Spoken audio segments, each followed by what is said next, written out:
Hai guys, ketemu lagi di podcast Lingkungan Enviro melalui channel Environment Institute bersama saya Mahawan Karuniasa. Jadi podcast Lingkungan Enviro ini adalah sebenarnya ingin membumikan sains ya, dengan cerita-cerita dari berbagai sumber. Dari siapa saja gitu ya, baik tokoh masyarakat, pejabat, guru besar, pakar, mahasiswa, dan siapa saja, karena itu memang mengangkat cerita gitu ya, untuk melihat bagaimana kondisi khususnya di Indonesia. Nah, kali ini kita akan cerita tentang Pulau Sulawesi gitu. Nah, Pulau Sulawesi di mana, terus bagaimana kondisinya, itu yang kita mau ceritakan di kesempatan kali ini. Nah, oleh karena itu saya mengundang Lisa. Betul, Pak. Lisa Medianti Lautitu. Wah, dari namanya udah ketahuan pasti asli dari Kepulauan Sula gitu ya. Nanti ceritanya lebih detail lagi, nanti kita tanya-tanya itu. Oke Lisa, apa kabar? Baik Pak, terima kasih Pak udah ngundang di Environment Institute, sebuah penghargaan tersendiri bagi saya Pak. Oke, dari logonya ketahuan kan dari mana? Nah, itu asiknya ya kalau cerita Indonesia sangat luas, asik gitu ya. Kita ingin dengar itu. Nah, Lisa ini adalah salah satu mahasiswa terbaik saya nih, champion lingkungan nanti. Oleh karena itu kita ingin tanya-tanya, tinggalnya juga masih di sana ya, di Kepulauan Sula ya. Iya. Jadi Kepulauan Sula banyak, namanya kepulauan banyak pulaunya. Antara lain ada Pulau Sulawesi. Itu ya, kemarin penelitian di sana Lisa. Nah, oleh karena itu kita ngobrol-ngobrol. Nah, Lisa, ya, lahirnya di pulau apa sih? Kan pulaunya banyak nih.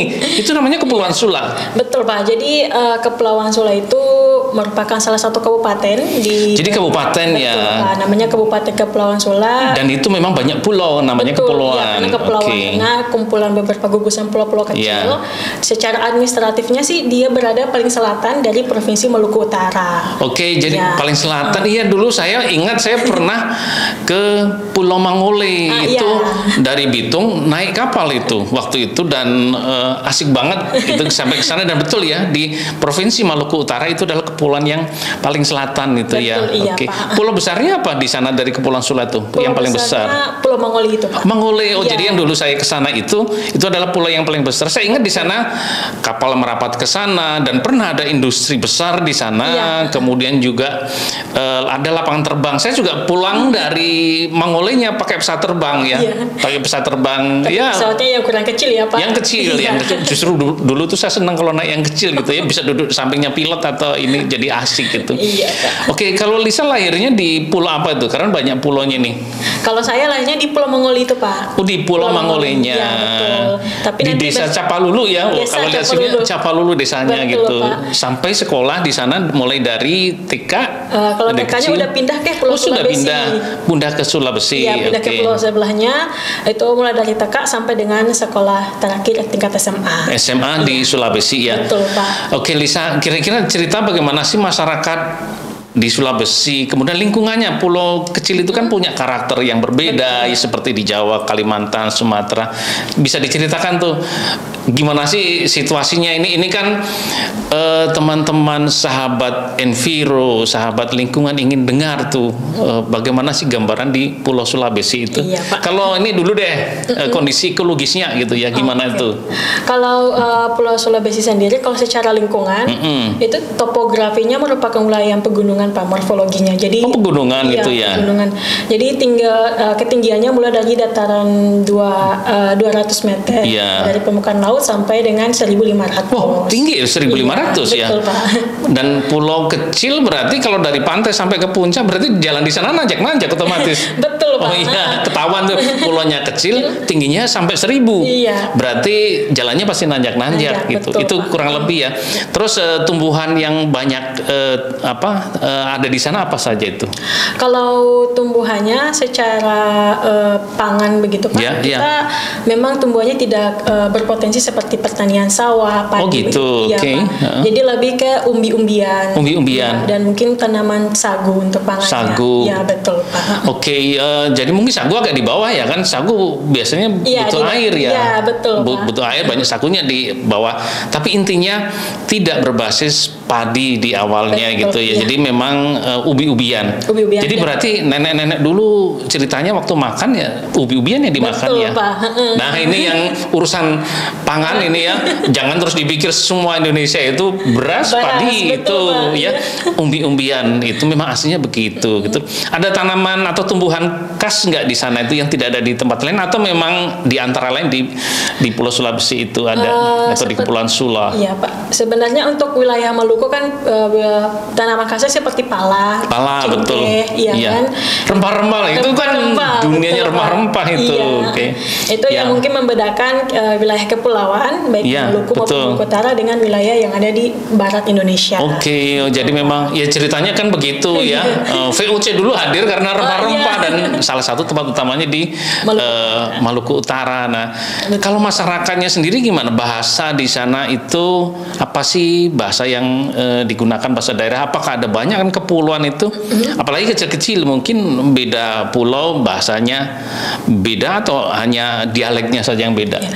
Sebenarnya kalau di Kepulauan Maluku Utara, kita ini Pak yang di Pulau Sulawesi yang punya bahasa beda sendiri dengan mayoritas masyarakat di Maluku Utara. Tapi ngerti nggak yang lain? Ngerti, waktu Pak. ngomong seperti kalau orang Sunda sama orang Jawa kan bisa nggak ngerti sama sekali itu ya. Kalau ini masih ngerti. Masih ngerti. Iya Pak. Jadi kalau kita lebih kayak Maluku, kayak Ambon ya, ngomongnya orang kedua dan orang pertama itu beta dengan Jose.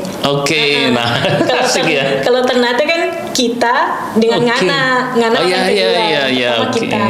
Kalau yang di Pulau Sulawesi di Kabupaten Kepulauan Sula ini kita lebih sudah beta. Iya, beta dengan Jose. Gitu, waduh, jadi itu ya punya bahasa tersendiri, tapi yang lain masih bisa mengerti gitu ya. Betul, Pak. Terus ada budaya khusus nggak di sana yang mungkin sahabat lingkungan juga senang dengar? Mungkin suatu saat kan lagi rame nih tempat wisata ya, Labuan Bajo, terus itu kan agak ke selatan lagi.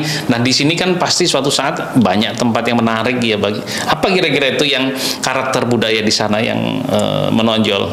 Kalau kami di sana karena seperti yang Kepam bilang tadi kan VOC kan pertama kali muncul di wilayah timur Indonesia dan Utara. Jadi kami punya beberapa, kalau secara budaya punya tarian yang menyambut orang-orang penting yang hadir.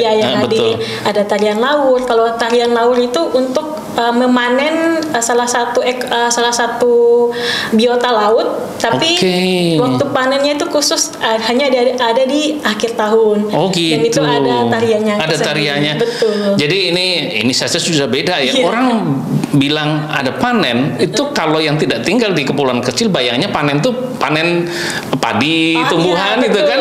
Ini kan di kepulauan kecil panennya itu adalah sumber daya dari laut itu ya. Pak, iya. Dan itu hanya terjadi dalam waktu 1 tahun gitu, di akhir tahun itu ya. Pak.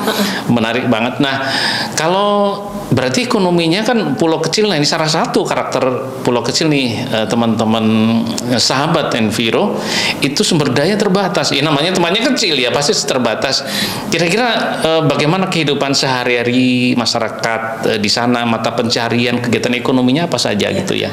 Kalau masyarakat di sana karena merupakan pulau kecil ya Pak, jadi masyarakat itu sangat bergantung dengan ekosistem lautnya, sumber daya pesisirnya. Jadi mayoritasnya itu memang nelayan dan juga pekebun ya, kalau pekebun betul ya. Naik gunung pekebun lah gitu. Ya betul Pak.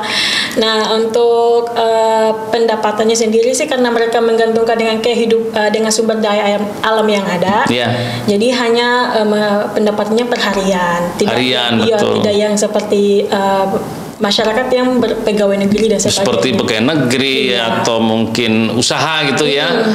Ini adalah pendapatan berbasis kegiatan harian gitu, baik petani maupun nelayan. Nah, kira-kira nih dengan kondisi tadi apa sih kira-kira masalah, kan penelitian di sana jadi pasti mengenal ya, apalagi tinggal di sana gitu. Sampai sekarang masih tinggal di sana? Masih Pak. Waduh, asik banget tinggal di sana itu ya. Kira-kira masalah apa yang ada di masyarakat di sana ya, di Pulau Sulawesi inilah sebagai contoh. Ya, jadi masalah yang kita hadapi saat ini Kalau pulau kecil kan seperti yang udah pada umumnya Pak, apalagi dengan adanya, kalau sekarang kan bukan bilang lagi perubahan iklim, tapi udah bilang krisis iklim. Sudah krisis iklim. Iya, betul.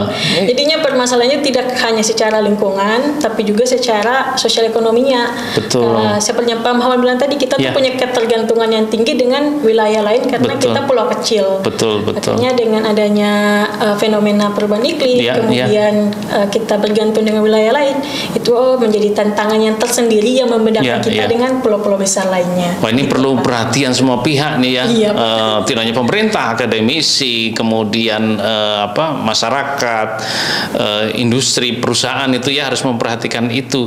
Perubahan iklim bisa berdampak pada persoalan nelayan juga mau melaut saja juga kondisi anginnya kan berbeda. Betul, gitu ya.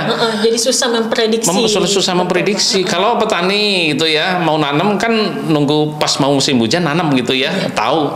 Tapi nelayan juga punya waktu-waktu tertentu yang sekarang berubah itu, sehingga bisa memunculkan masalah karena tidak mendapat ikan atau hal-hal lain gitu ya. Betul, Pak. Oke, kira-kira dari masalah yang ada itu sementara ini apa yang sudah terjadi dalam hal menyelesaikan masalahnya itu, Lisa? Ya, jadi untuk saat ini memang pemerintah di Pulau Sulawesi memfokuskan kalau secara lingkungan, jadi pemerintah mencoba untuk menahan laju abrasi. Abrasi terjadi di sana ya.